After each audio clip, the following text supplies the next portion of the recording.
Spoony. Yeah! Sage? What the hell are you doing here? Oh, Spoony, don't you know? It's that time of the year again, where we sit down and review another crappy anime. No, I mean, how the hell did you get inside my room? That's not important right now. Come on, we've got Garzey's Wing to review.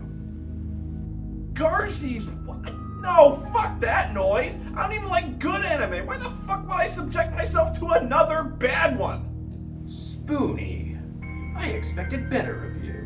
This isn't any shitty anime. This is the shitty anime. This is the Battlefield Earth of anime. The Showgirls of anime. The Room of anime. I get it. I'm just saying fuck that and fuck you! You're letting me down, Spoony.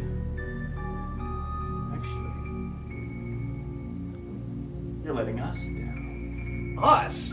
What the hell are you talking about?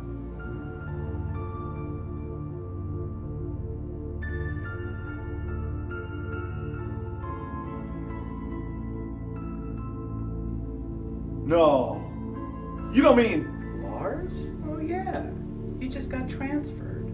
Go on. Why don't you go and pinch a loaf right in there? I'm sure you'll feel all better about Garzey's Wing. No! That's not true! That's impossible! Go on. He's been waiting for you.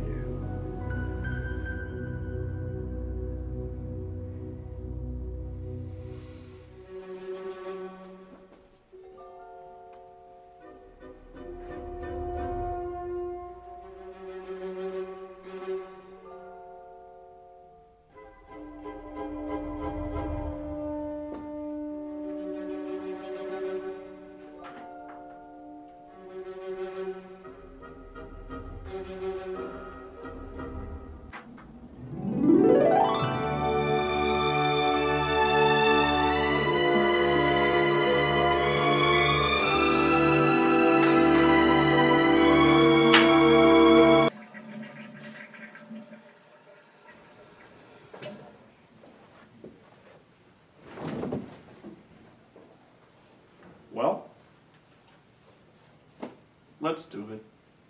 Back in the mid-90s, before anime was as annoyingly prevalent and oversaturated as it is today, anime was strictly a nerd-only market. There wasn't a large amount of money to be gained with such a small, albeit devoted audience, so a lot of the imports that were brought over to America were cheaply made OVAs that bombed in Japan, but also had cheap licensing prices for underfunded companies.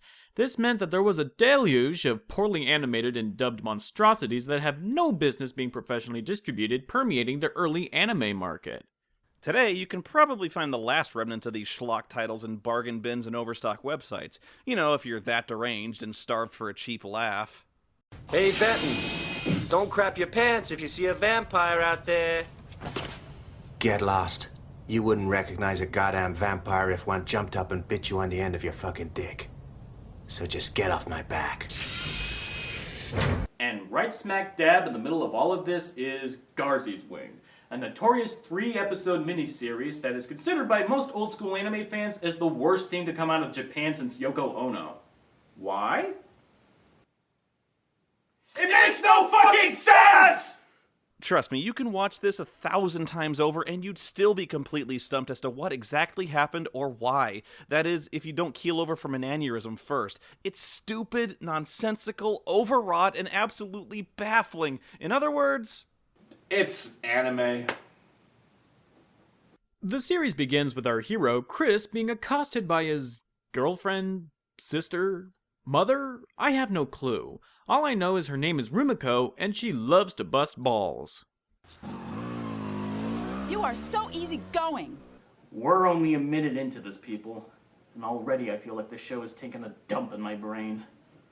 Well, to be fair, the cast and the writing are consistent throughout, but to be unfair, the cast and the writing are consistently horrendous. These are community player actors trying to emote from a direct and awkwardly translated script, all the while being directed by what has to be the laziest voice director in existence. I've heard more natural dialogue and delivery from a fucking Speed Racer cartoon.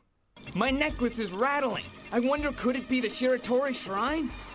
Anyways, we see Chris speeding along on his motorcycle when all of a sudden, this happens.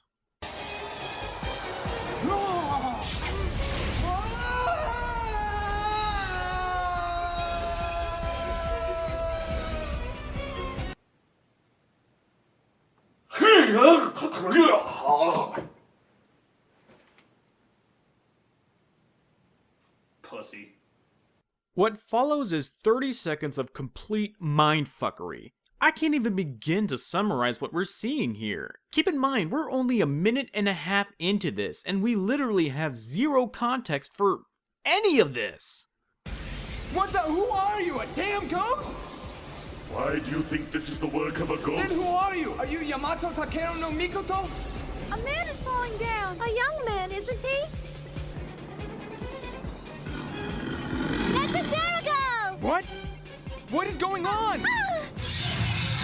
What's that light? Ah! Whoa! Hey! Oh! Get down on the other side! Looks like Garzey's wing! Oh, it's shining.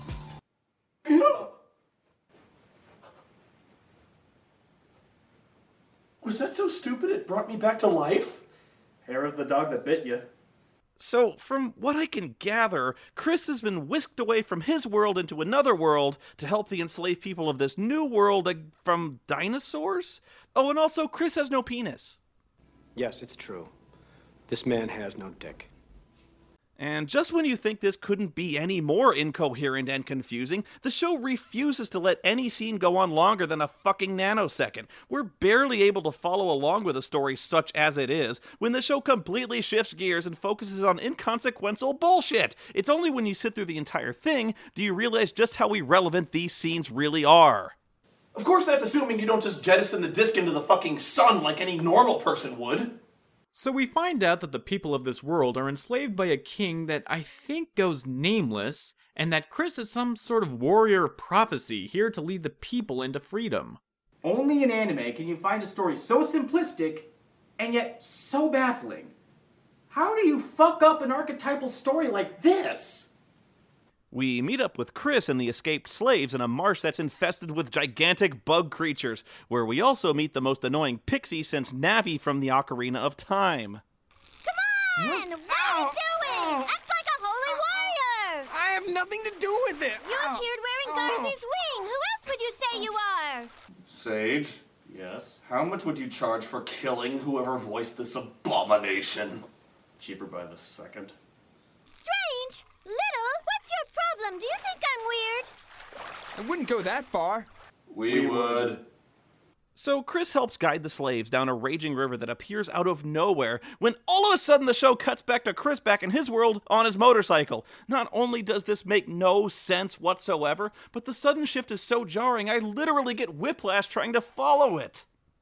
It turns out that Chris's spirit and his body have been separated, I guess. The show never really explains this at all. Luckily, though, the spirit is able to communicate to his body through a special necklace that they both wear. Oh, my body is aching. What happened? I was bruised all over my body because I had to fight naked. Mom told me I have bruises all over my body. Is there any connection to this? There is a war going on. Even dinosaurs are here. And they use bows and arrows. My sword is unbelievably dull. I'm not joking. 12th and 13th century foreigners surround me. I must somehow make sense of our convoluted situations. Please! So the Chris in our world tells the Chris in the other world to create gunpowder to help them fight, and the tactic seems to work pretty well as the king's forces are rendered helpless against the explosive attacks, no matter how hard they try to electric slide out of the way. The army has Chris and the enslaved trapped in a cave, and despite all the explosive weaponry at their disposal, it seems that there is no end to the pursuing soldiers. After a series of disjointed, impossible to follow shots of random explosions and soldiers being killed, Chris is forced to go toe-to-toe with the head commander. The ceiling collapses on them, separating the two